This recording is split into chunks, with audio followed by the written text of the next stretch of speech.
Sa buong mundo, ito ang balita.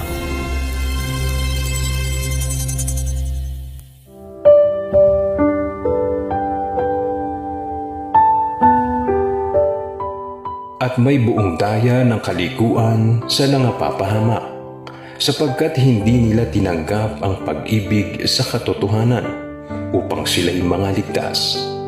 At dahil dito'y ipinadadala sa kanila ng Diyos ang paggawa ng kamalian upang magsipaniwala sila sa kasinungalingan.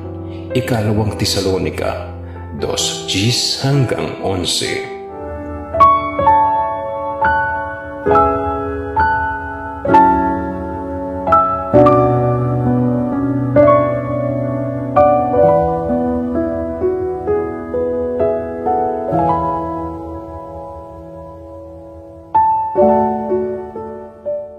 At sa ngalan ni Kuya Daniel Razon, ako po si Grace Cassin Cosare at dito sa UNTV, Diyos ang aming sandigan, serbisyo publiko ang aming pinahahalagahan.